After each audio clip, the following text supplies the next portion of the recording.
Hey everyone, it's Heather Burkhart here with Her Wellbeing, Ayurveda, and Yoga. Thanks for joining me today.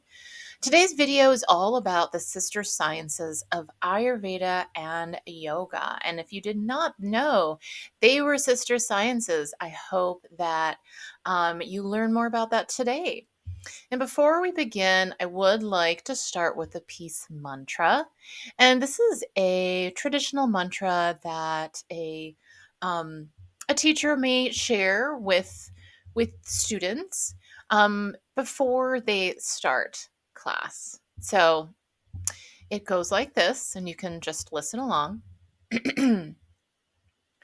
Om Sahana Vavatu Sahana Bhunaktu Sahaviryam Karavavahai Tejasvinavaditamastu Madvidvishabhai Om Shanti Shanti Shanti. And the meaning is as follows. May we be protected together. May we be nourished together. May we be empowered to work together. May our studies illuminate us, and may no obstacles arise between us. Om, peace, peace, peace. These are the Vedic sciences, of which there are many. Ayurveda and Yoga, just two among many Vedic sciences. I'll list them briefly here. So, first we have Ayurveda, which is the Vedic system of medicine. And just to give you a sense of historical timing here, the Charaka Samhita was written by Charaka, a well known Ayurvedic physician, way back in the day. And historians are assuming sometime between 100 BCE and 200 CE. So we're talking thousands of years ago. And then also there is Jyotish, that is Vedic astrology. There is Tantra, this is the science of mantra, yantra, also mythology and philosophy. Vastu is like Vedic feng shui. So it is the science of harmonious placement. Yoga is the science of yoga techniques, including asana, pranayama, mudra, meditation, so on and so forth. And it also includes the Vedanta philosophy.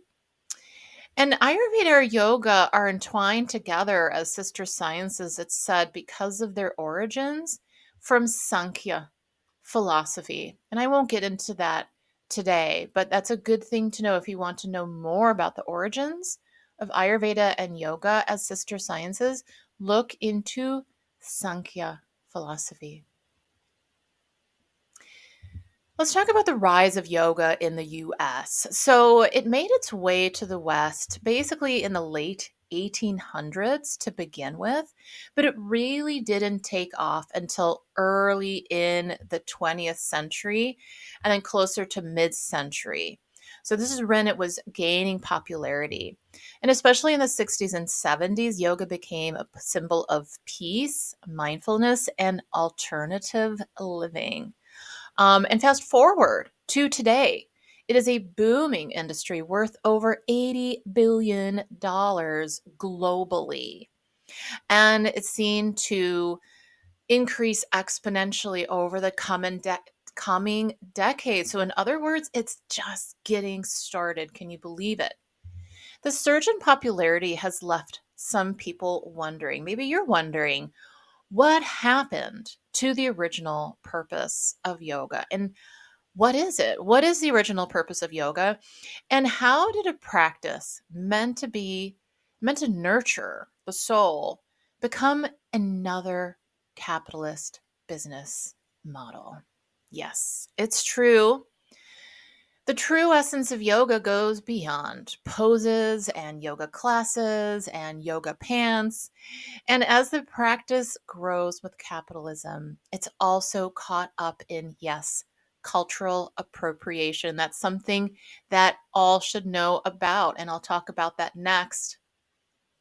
Yoga has largely been taught as an exercise regime, and this is divorced from its original intent as understood by ancient Vedic wisdom. This Vedic wisdom that is based in India. And I apologize for not making that clear earlier.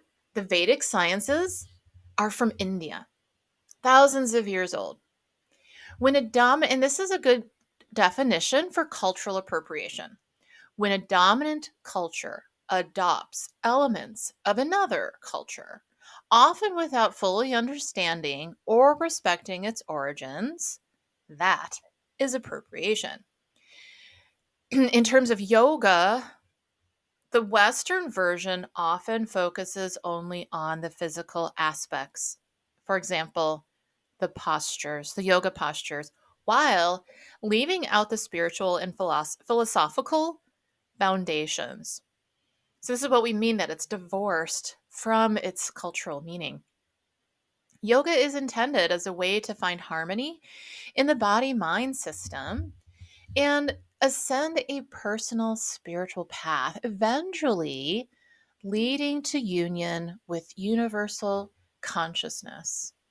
That is the aim of yoga. It is a spiritual path. Here I have three main ways to respect yoga's roots. So these are really three big buckets. So you could do a deep dive into any of these buckets and you will be well on your way. And certainly you're welcome to dip a toe into each. Number one, I highly recommend that you learn more about meaningful purpose in yoga practice. And for that, you can look to Patanjali's eight-limbed path that was outlined in his writings. And we'll talk about that in a moment. So, Patanjali leads us through an eight-limb spiritual journey that helps us connect with the bigger picture in life and fuels our personal growth. Really important to understand that yoga is so much more than the physical aspect that happens on the yoga mat. A lot of yoga doesn't happen anywhere near a yoga mat. Secondly, put principles into practice. The yamas and the niyamas are part of the eight-limbed path that Patanjali put forward for us. And it helps us practice mindfulness both on and off of the yoga mat. It teaches that yoga is so much more than a physical practice. In fact, it's a way of life. And finally, this is the way that Ayurveda and yoga come together to create a really powerful combination. And that is that Ayurveda teaches us to honor our own nature, to honor nature in general, and the natural rhythms of our natural environment. You can cultivate a personal connection with Ayurveda with your practice that is attuned to your unique needs, and that is physically, but also mentally, emotionally, spiritually. The practice of yoga is really so deep and rich. To only practice it as exercise is we're missing so much. There's so much more. And now a closer look at Patanjali's eight-limbed path that he outlines in his Yoga Sutras. Now, just to give you historical context, he wrote this approximately in the 2nd century BCE. So this is around the time that those first Ayurvedic texts by Charaka were coming to light. Again, both Ayurveda and yoga practiced as an oral tradition for many, many generations before it was ever committed to paper, to a record. So know that these traditions are long lived and they have a prehistory that we don't even know about. So, Patanjali's eight-limbed path, again, this is the guide through the 8 stages of yoga practices. And it's a spiritual journey aimed at self realization and self discovery, ultimately leading to enlightenment. What does enlightenment mean? We'll talk about that in a little bit, but let's first start with the yamas. The yamas, and we'll go over those more specifically, are more like social ethic. This is how we show up in the world and how we treat other people. The niyamas, the second branch, are more like personal ethics. This is how we treat ourselves and how we develop a relationship, a balanced relationship with ourselves, ourself with a capital S. And then comes asana, or the physical postures. In some traditions, it's said that, the teacher would like to see that um, the student is adept in the yamas and the niyamas before they approach the physical postures. Now, Patanjali did not necessarily mean this as a linear path, so not everyone needs to go that route. However, since most of us didn't learn about the yamas and the niyamas, I would suggest going and learning about them in the Yoga Sutras. And we'll talk about how you can learn more about the Yoga Sutras. I have a resource for that for you towards the end. Then finally, then in the fourth branch, we have pranayama. Prana and yama. Prana is energy, the vital life force, and yama is to control. But basically, they're breath techniques or yogic breathing that we use to enliven the body mind system with this energy of prana. And we do that with yoga asana as well, but pranayama is really effective. It is immediate. Whereas you might need 10, 20, maybe 30 minutes on a yoga mat, pranayama is really direct because it works with the breath, with, as Vedic science acknowledges, is linked to the nervous system and the circulatory system and the respiratory system and all of that. So its effects are immediate. The fifth limb is pratyahara. Pratyahara is sense withdrawal, and we know that we all need more of that today because our senses are bombarded from all directions. So this is a great practice for anyone, really. The sixth path is dharana. Dharana is focused concentration. To be able to concentrate on one single thing at a time is really important. It is an important precursor to the act of meditation, which is dhyana. Dhyana is that meditative absorption that can happen as you meditate. So notice it's not the actual act of meditation, but it is the state of meditative absorption that can happen during meditation. And it can happen at any time when you drop into that meditative space. So it doesn't necessarily have to find you meditating, which I think is really intriguing.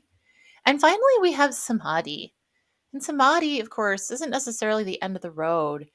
If anything, it is just the beginning of learning how we can be one with the universal consciousness, with the universe in general, with nature. And this is the path to enlightenment, to set aside the ego, to set aside the restraints of the physical body, and to give yourself selflessly to something that is bigger than you. So there's a sense of selflessness, putting the ego aside to you find unity, something that is bigger than us, which is life itself. The continuation of life, also known as consciousness, the consciousness that has no past and no future. It is what is now. So now we'll take a closer look at the yamas and the niyamas, starting with ahimsa. Ahimsa is the first principle of yoga practice. And I may even say maybe it's the most important one. It's translated as non-violence. And really, what I take this as meaning as is compassion, compassion for yourself and compassion for others. So again, remember that these are principles for the yoga practice and in everyday life. So a yogi can be adept in practicing compassion and self-compassion off and on the mat.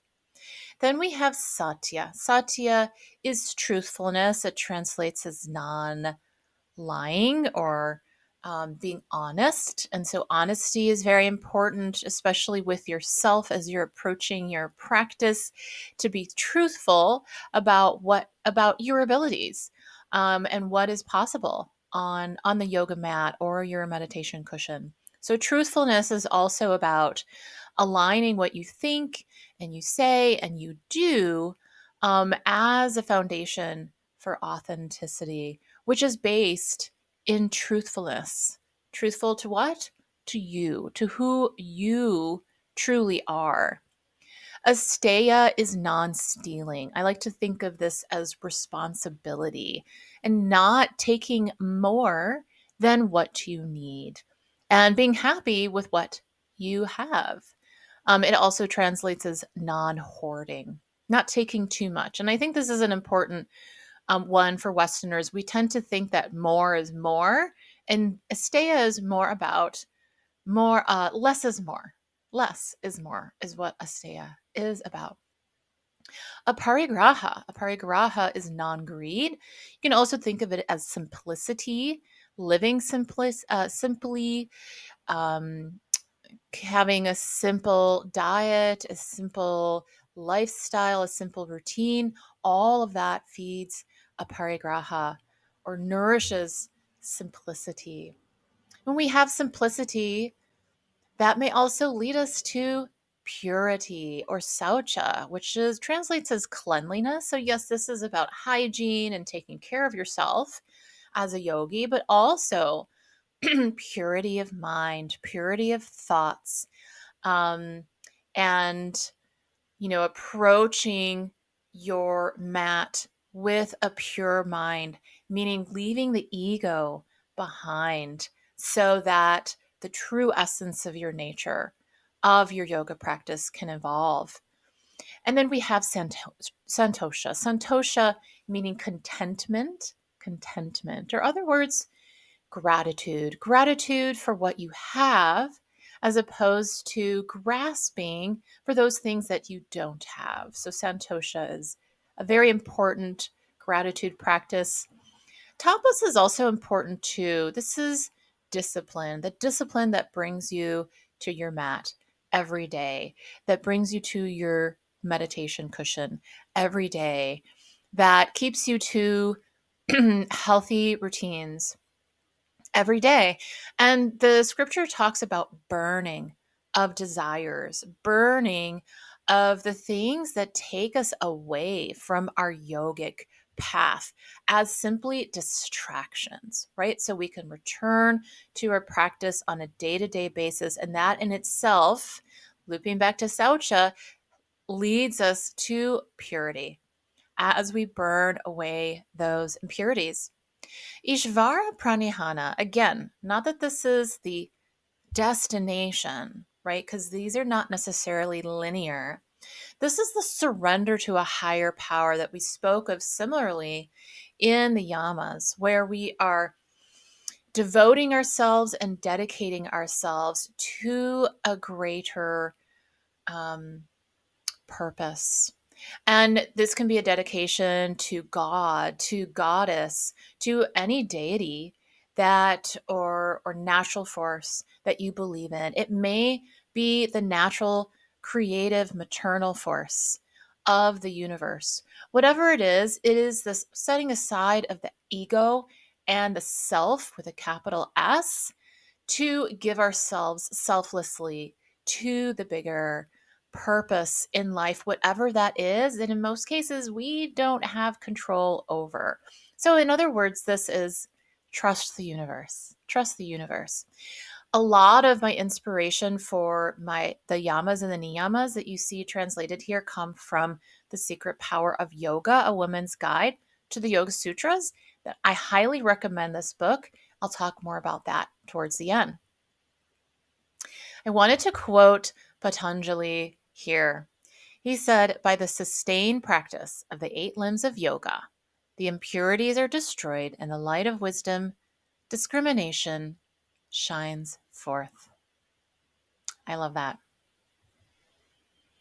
So let's take a closer look now at yoga as exercise.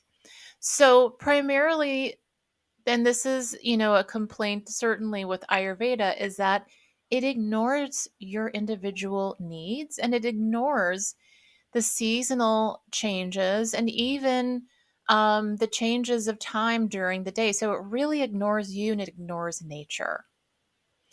There is a lack of personal growth or spiritual connection. And, I think some people come to yoga for the physical aspect, and even through the physical aspect, many people start to catch on to the spiritual and emotional aspect of yoga. So, and that is a complement to how comprehensive of a body mind system this is. But it does lack the focus on that. Um, then it doesn't seek to balance the body mind system, nor does it utilize breath work or prepare us for meditation in any way. If anything, the way that yoga is taught these days is very stimulating. And if anything, you may leave your class feeling kind of flustered because you're just trying to keep up. The pace of yoga class these days are so fast. Most of them, mainstream yoga, I would say. And so, you might leave feeling more stressed than relaxed, unfortunately. Or you might feel like, oh, that was a good workout, but the mind is not calm, right? The mind is not calm. And in that sense, that is not yoga if we're not balancing the whole body mind system. And again, the focus is on primarily the physical body. There are risks with yoga exercise. There is the risk of injury because when we apply the philosophy of exercise to yoga, then we have the no pain, no gain approach. And so people approach yoga thinking that it should hurt a little. And that is not true. Remember that first tenet or principle of yoga is do no harm. Do no harm. Secondarily, inflammation. Unchecked intensity can burn subtle aspects of the mind and inflame the body. This is really important to remember because inflammation is one of the primary um, ways that triggers an imbalance in the body that can lead to disease. So we don't want inflammation. We don't want this intensity and excess heat in the practice. It's inappropriate. It's misplaced. Unless you're doing a specific type of yoga that uses heat.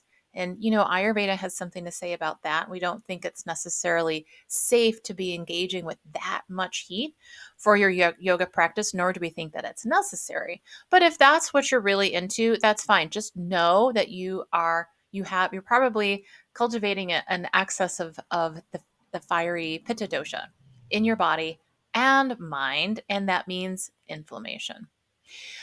Lowered immunity with unchecked cortisol levels. So these are stress hormones that are triggered when we exercise, and especially if we're going to use yoga as exercise, those same cortisol levels may spike. And we know now that that also spikes inflammation. We know that through medical research that it spikes inflammation levels as well. And then we have then where the mind is infused with these fiery emotions and fierce competition with yourself or other people, and it's just not appropriate for yoga.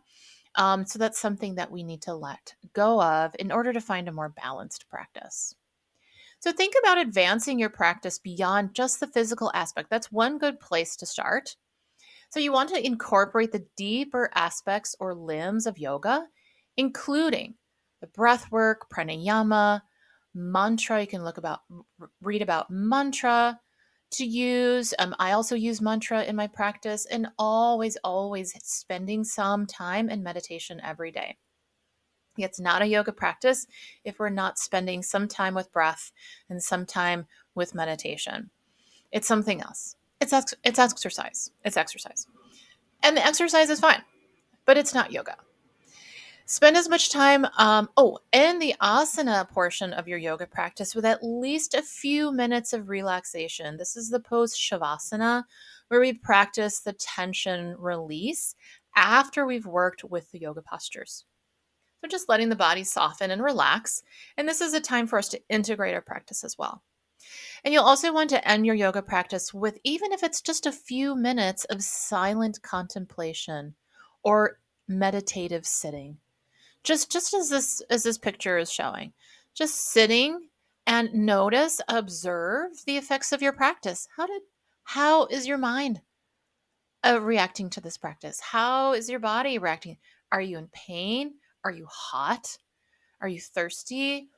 Or do you feel calm and relaxed and grounded? We'll talk about what a good yoga practice should really feel like. And remember that yoga ethics and principles relates to everyday life too, not just on the mat, but also off of the mat. So, just really quickly to outline the anatomy of a complete yoga practice that respects the origins of yoga. Number one, honor the yamas and the niyamas. So every day, take a look at the yamas and the niyamas, and maybe you choose one to focus on that day. And then every day, just focus on a different yama or niyama if you'd like, depending on which one really resonates on that particular day. And then remember, the yamas and the niyamas remind us to honor ourselves and do no harm. We also want to honor the doshas, meaning the time of the day or night, and also the season. So look at the bigger picture, right? Like if it's a hot summer day, doing a hot, fiery practice in the middle of the day may be inappropriate. If anything, it will increase that pitta dosha so much, and it's going to increase inflammation. Right. So think about the seasons and think about the timing. Pitta time of day is in the middle of the day between 10 and 2 p.m. And then think about giving equal weight to all the different practices, the main practices of yoga, the physical aspects. So you can start with a little bit of pranayam and then some yoga postures and end with meditation. And if, for example, if you have 30 minutes, you would give 10 minutes each and make sure that the yoga postures do have a couple minutes of shavasana or relaxation when you're doing nothing.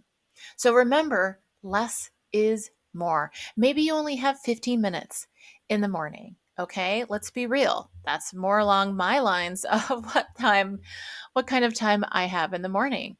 So if you're working with 15 minutes, 5 minutes pranayam, 5 minutes yogasana, 5 minutes meditation. Okay, think about that. Make sure you're including all the many different components. Now we're going to switch gears into Ayurveda, and this is how we personalize our practice. And so, Ayurveda teaches us that yoga is most effective when it's tailored to suit the needs of the individual and where they are on their spiritual journey. So, to personalize, it's helpful to know your Ayurvedic constitution. That's your prakriti. This acknowledges the dominant dosha or energy that is the biggest influencer in your body mind system. So, that primary dosha is the one that you pay most attention to on your yoga mat. It's also helpful to know which dosha or energy is in excess for whatever reason. Maybe it's the time of day, maybe it's because of the season. So, and maybe it's because that dosha is imbalanced for whatever reason. So, we also want to take that dosha into consideration. So, we may also, this all is called vikruti. These are imbalances. So, we are informed by the doshas in many ways on the yoga mat. Let's talk quickly about the three doshas. Now, vata, this is the primary dosha that really is the mover and shaker of the doshas because it has the mobility. Vata is made up of air and ether, and its quality is cold, windy, and very mobile or fast moving. And so, to balance Vata's energies, we want to focus on the opposites, right? Because like increases like. in Ayurveda, we want to use its opposite. So we want a warming practice. We want to slow our practice down, and we want more stability and strength in our practice and more earth energy in general. And their mantra, the Vata body type, their mantra is slow it down. For pittas, pittas are also very fast, quick minded, and quick bodied.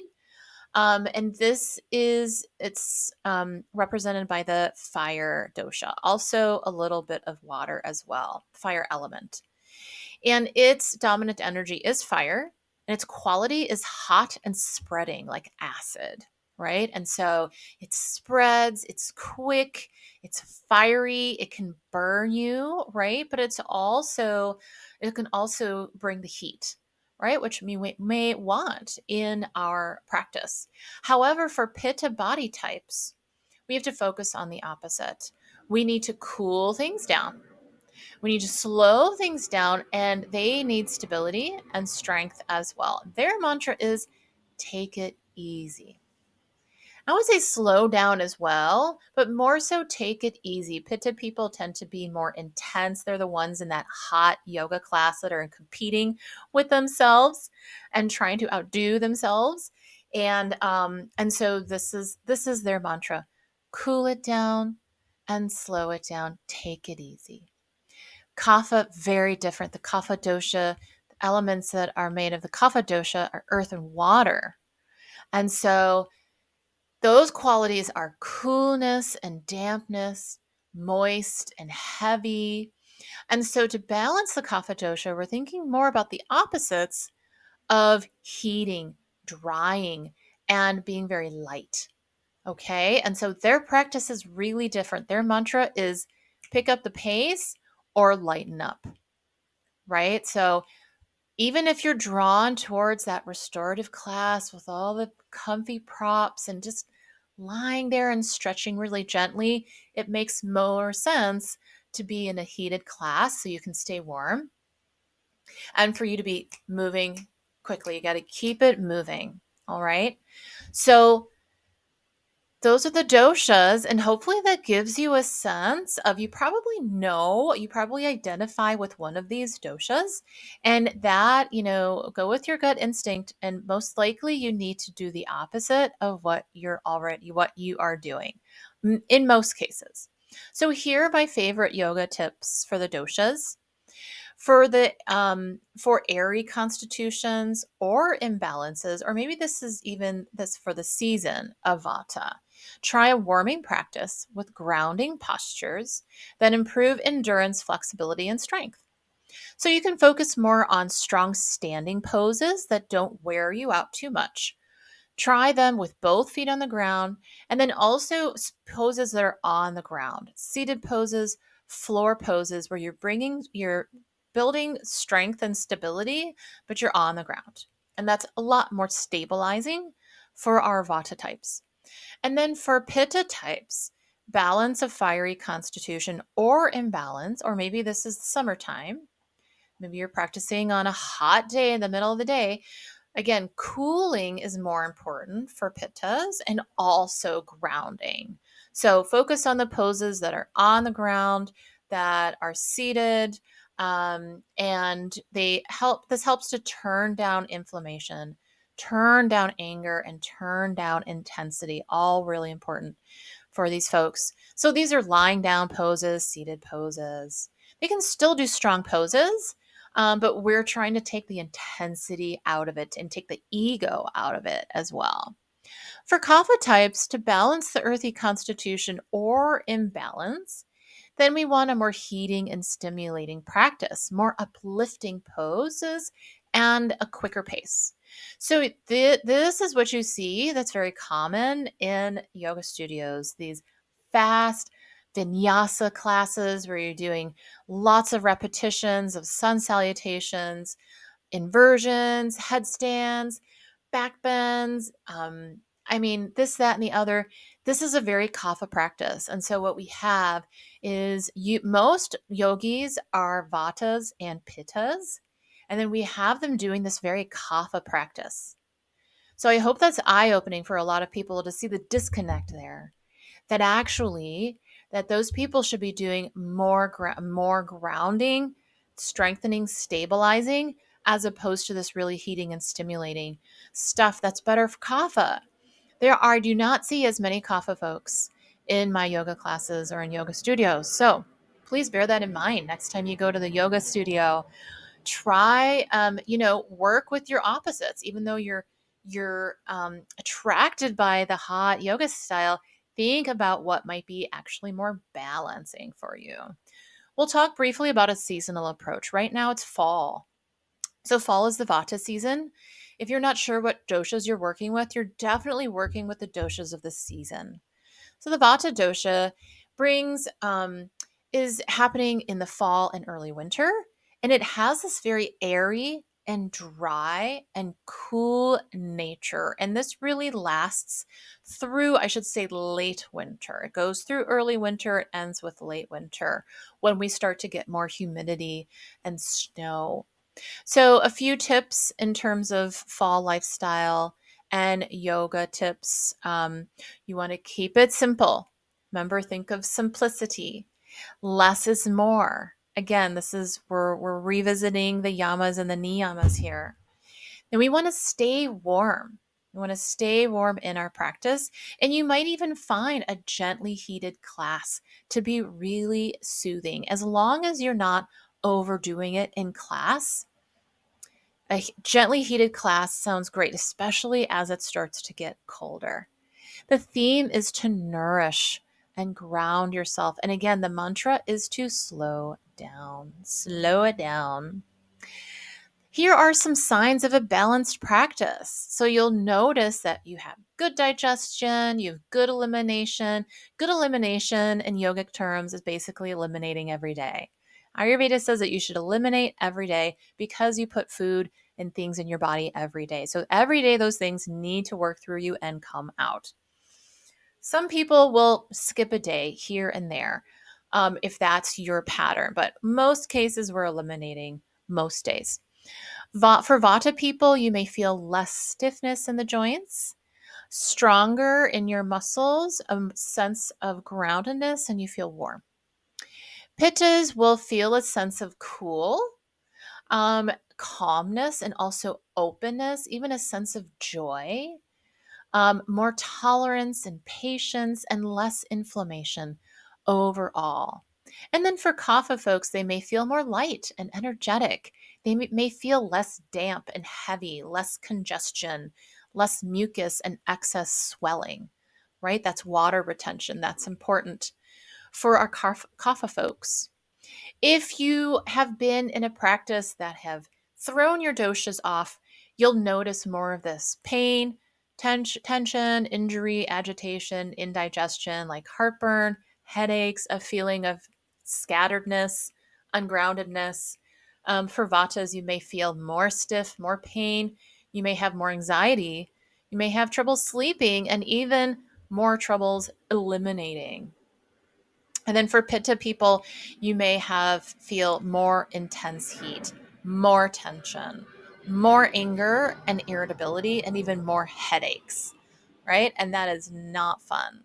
For kapha people, you may feel slower, um, more dull and drowsy, sluggish, maybe even lethargic. And you may continue to have that congestion. So that's why the heat and the lightness and the dryness is so important for kapha. So for them to get rid of that congestion, either in the nasal area or in the lungs. I love this quote from Myra. She says, "The more you let Ayurveda and yoga be the basis for your living, the easier loving gets." Thank you, Myra. And some resources now for you. So to continue your yoga journey, if you are ready for this, um, I invite you to first introduce you to the doshas. You can take a quiz, find out what your Ayurvedic constitution is. This is really helpful information. Do you know what is the dominant dosha in your constitution? So I love Banyan Botanicals. They have a great, quick online quiz that you can take, and it will tell you about your constitution and any imbalances that you may have. Okay. And also some suggestions for that as well. It's a great resource for Ayurveda and the Ayurvedic perspective on yoga. If you'd like to go to my website, herwellbeing.com, you can download my free self discovery guide. And that has a few pages of self assessments, quick and easy self assessments that you can take so you can self assess your body type and any imbalances that you have. And you can also get my top yoga tips for doing yoga in a way that honors your constitution, your dosha. So go to my website, you'll find that on my online courses page. So if you in the menu, if you go to services, you'll find courses under services, and then you on that page look for the self-discovery guide for yogis. That's a great place to start and download the whole guide. And then you'll get a few emails from me as well if you have any questions about using the guide. I mentioned this book, The Secret Power of Yoga, a woman's guide to the Bhagavad Gita. This is by Nishala Joy Devi. And so it is a beautiful book if you want to learn the Bhagavad Gita from the feminine side. And she goes through the limbs and she goes through the yamas and the niyamas. And it's just a beautiful translation of that text through the feminine lens. So it's not just for women, it's really for anyone who wants to view the Gita in this way. And they also have a podcast, which is beautiful to listen to, with the author, Nishala Joy Devi, and also Kamala Rose. So you can go to this website, Abundant Wellbeing, down below, and check that out and listen to the podcast. It's really wonderful. And also from Yoga International, they have a Yoga Sutras master course with Pandit Rajbani. So check that out at yogainternational.com. So many wonderful resources. These are just my two favorites here. And here's a little bit about me. I am the founder of Her Wellbeing, Ayurveda, and Yoga. I'm a certified Ayurvedic practitioner. I'm an experienced registered yoga teacher with Yoga Alliance. And this is what I do. I love teaching about Ayurveda and yoga and that powerful intersection where they meet and helping women to um, find their true path in yoga and in life. So, again, my website is herwellbeing.com if you want to reach out and learn of all of my offerings, my online courses and programs, lots of free resources that you can download. You can read my blog post, you can watch my YouTube videos to learn more about these two sister sciences, Ayurveda and yoga. Feel free to reach out at hello@herwellbeing.com if you have a question to me. You can also get on my email list. So when you go to my website, just scroll down and you'll see a link for Her Wellbeing's Women's Circle. You can join the Women's Circle and get my weekly emails with seasonal resources that you can use to inspire your journey as you bring these two powerful sisters together to live through you in your spiritual journey. I want to thank you for your attention today. It was great having you here, and I hope to see you again next time. This is Heather with Her Wellbeing, Ayurveda, and Yoga. Take care.